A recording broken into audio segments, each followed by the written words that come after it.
Alright, we're going to the boss's office now. All of his co-workers were gone. What could it mean? Stanley decided to go to the meeting room. Perhaps he had simply missed a memo. But we're going through the widget first. When Stanley came to a set of 2 open, this was not the correct way to the meeting room, and Stanley knew it perfectly well. Perhaps he wanted to stop by the employee lounge first, just to admire it. And here it was, the lounge. What a room, Stanley thought to himself. What a room, what a room, what a room. This is what Stanley thought. What a room. What a room, what a room. What a room. Va-va-voom. What a room. Number 1, Dad. Okay. Yes, really, Coffee, really worth it being here in the room. A room so utterly captivating that even though all your co-workers have mysteriously vanished, here you sit looking at these chairs and some paintings. Really worth it.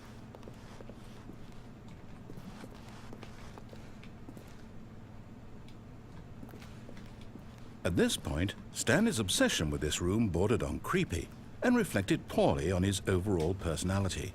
It's possible that this is why everyone left. Oh, he's so mean. He's so mean. Why you gotta be so Stanley sat around waiting for more dialogue. But when a long time had passed and there was no more, he decided that the game was trying to send him a message. And yet you keep talking. This is a weird employee lounge. I'm just gonna break this down for you. Why is this step down? Why is there a pillar in the center of it? Why are there no tables? There's this one table. Excuse me, 2 tables. Okay, there are 2 tables in here. But I've had several jobs, and But at last, he had enough of the amazing room and took the first open door on his left to get back to business. And so he detoured through the maintenance section, walked straight ahead to the opposite door, and got back on track. But I've had several jobs, and what happens if I go back? Oh, no, that's closed. But I've had several jobs, and every employee lounge I've ever been on has lots of tables and lots of chairs. Yet there was not a single person here either. Feeling a wave of disbelief, Stanley decided to go up to his boss's office, hoping he might find an answer there. Yep. Okay, so now... Oh, the broom closet! My old friend! No, oh, no, not again. I won't be part of this. I'm not going to encourage you. I'm not going to say anything at all. I'm just going to be patient and wait for you to finish whatever it is you enjoy doing so much in this room. Please take your time. Oh! Is there a way to turn on subtitles? Oh. You know, I really should have checked that earlier.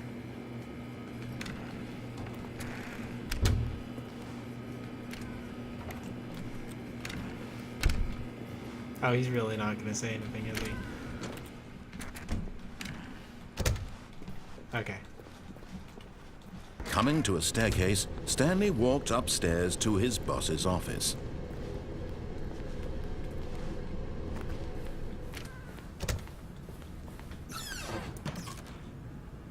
I couldn't open this last time.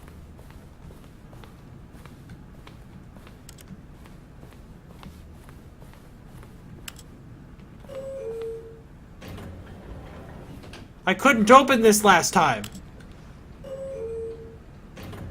To hell with you, mind control room. Going down the elevator.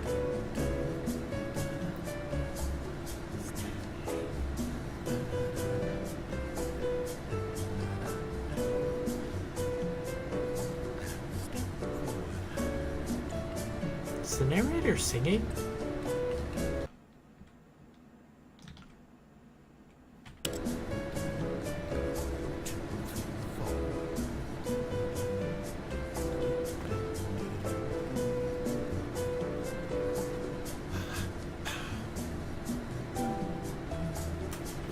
weird diagram.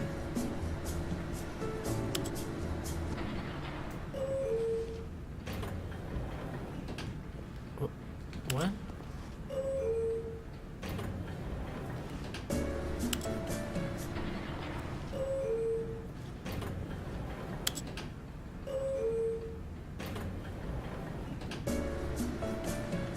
What the hell? Does this not go anywhere?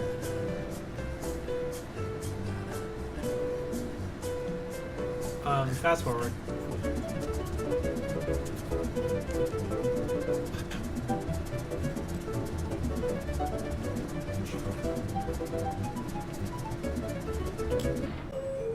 Okay, I'm quite confident that this goes nowhere. Because, yeah, because it immediately opens. So, which means it just vibrates. Stepping into his manager's office, Stanley was once again stunned to discover not an indication of any human life. What could it mean? Stanley wondered aloud to nobody. He began wildly tearing through papers on the boss's desk, pulling books off the shelf, looking behind paintings, desperate for clues to his situation. But his attention was caught by a keypad behind the boss's desk. What could its purpose be? In fact, this keypad guarded the terrible secret that lay buried below his feet. And so the boss had assigned it an extra. Stanley was in such a rush to get through the story as quickly as possible, he didn't even have a single minute to just let the narrator talk. That kind of anxiety isn't healthy. So he relaxed for a few moments with some calming New Age music. What?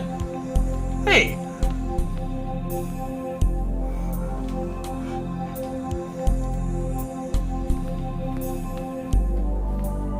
Feeling soothed and rejuvenated, Stanley calmly walked forward into the opened passageway. Yeah, it took you long enough to open. I had to listen to the soothing music first, I guess. And now the rickety elevator! And this time we'll not go down to the death path. We'll go over to the mind control.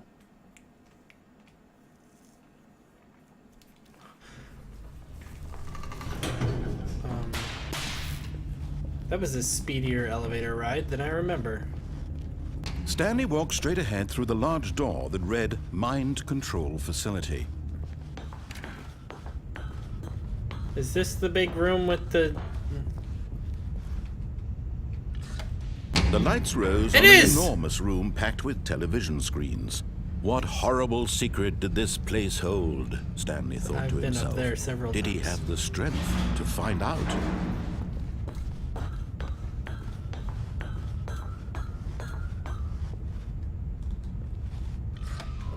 Now the monitors jumped to life, their true nature revealed. Each bore the number of an employee in the building, Stanley's co-workers. The lives of so many individuals reduced to images on a screen, and Stanley, one of them, eternally monitored in this place where freedom meant nothing.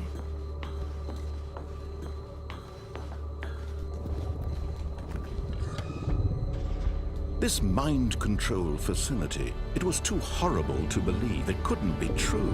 Had Stanley really been under someone's control all this time? Was this the only reason he was happy with his boring job?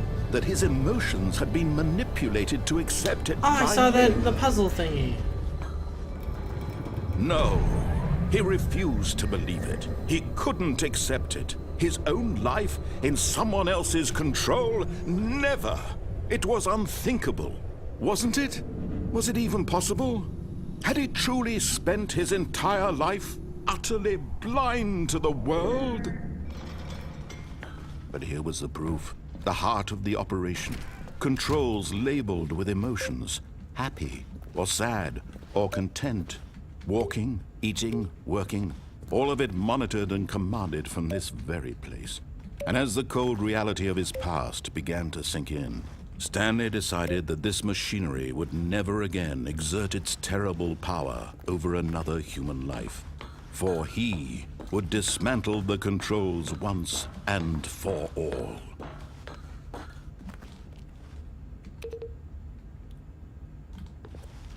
4. Oh, I'm supposed to push that last, I guess.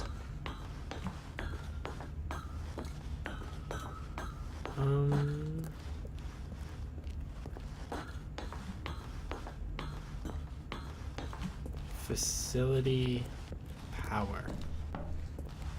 5. Mind controls idle. Awaiting input. And when at last he found the source of the room's power, he knew it was his duty, his obligation, to put an end to this horrible place and to everything it stood for. 1 second. There's things to be done in this room. There's buttons. Numbered 4 and 5. 1. Okay.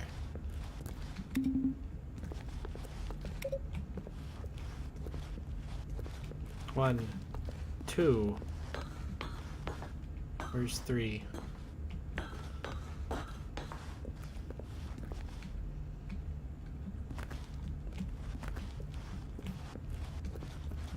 I don't see a 3.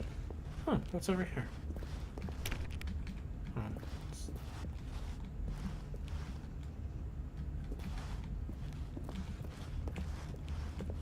Oh. I don't see a 3.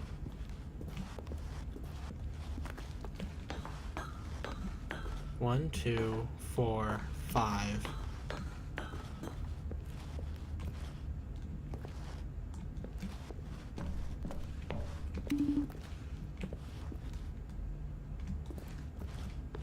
Ah, there it is. So it's over here. Okay, 1, 2, 3, 4, and then 5. Okay.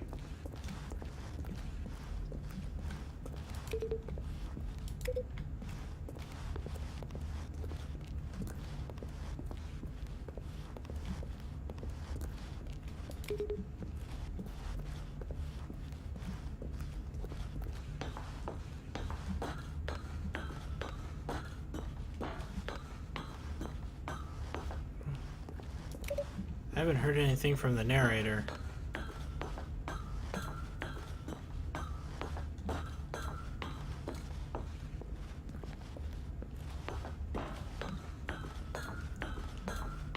And then 5. Nothing? Big red button. Can't click the big red button. What happens if I click on? Okay. I've thought it, now I'm gonna do it.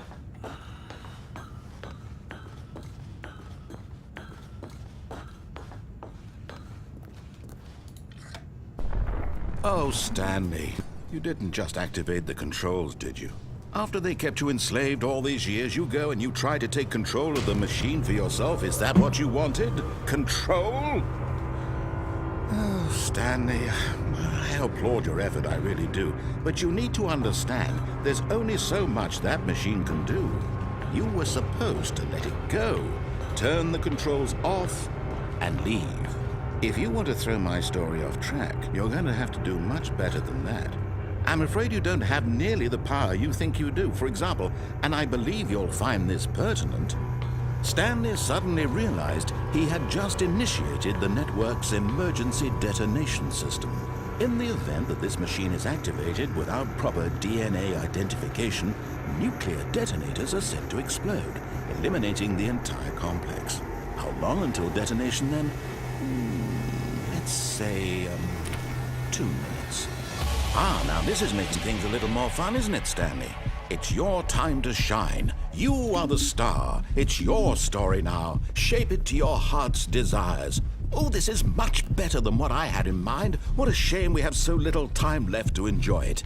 Mere moments until the bomb goes off. Okay, wait, but 1. what precious moments each one of them is. All of them are More showing time to talk about you. 1. About Press me, 1. where we're going, what all this means. I barely know where to start. What's that? You'd like to know where your co-workers are? A moment of solace before you're obliterated? All right, I'm in a good mood. You're gonna die anyway. I'll tell you exactly what happened to them. I erased them. I turned off the machine. I set you free. Of course, that was merely in this instance of the story. Sometimes when I tell it, I simply let you sit there in your office forever, pushing buttons endlessly and then dying alone. Other times, I let the office sink into the ground, swallowing everyone inside, or I let it burn to a crisp. I have to say this, though, this version of events has been rather amusing. Watching you try to make sense of everything and take back the control wrested away from you, it's quite rich. I almost hate to see it go. But I'm sure whatever I come up with on the next go-around will be even better. My goodness, only 34 seconds left. But I'm enjoying this so much. You know what? To hell with it. I'm going to put some extra time on the clock. Why not? These are precious additional seconds, Stanley. Time doesn't grow on trees. Ah, dang it. Oh dear me, what's the matter, Stanley? Is it that you have no idea where you're going or what you're supposed to be doing right now? Or No, did you just assume when you saw figured that it out. timer that something in this room was capable of turning it off? I mean, look at you. Running from button to button, screen to screen, clicking on every little thing in this room. These numbered buttons, no, these colored ones. Or maybe this big red button, or this door. Everything, anything, something here will save me. Why would you think that, Stanley? That this video game can be beaten? Won? Solved? Do you have any idea what your purpose in this place is? Stanley, you're in for quite a disappointment. But here's a spoiler for you. That timer isn't a catalyst to keep the action moving along. It's just seconds ticking away to your death. You're only still playing instead of watching a cutscene because I want to watch you for every moment that you're powerless. To see you made humble. Console disabled. This is not a challenge. It's a tragedy. You wanted to control this world, that's fine. But I'm going to destroy it first, so you can't. Take a look at the clock, Stanley. That's 30 seconds you have left to struggle. 30 seconds until a big boom and then nothing. No ending here, just you being blown to pieces. Will you cling desperately to your frail life, or will you let it go peacefully? Another choice. Make it count, or don't. It's all the same to me, all a part of the joke. And believe me, I will be laughing at every second of your inevitable life from the moment we fade in until the moment I say, happily ever up. No. I don't know the code. I don't know the code.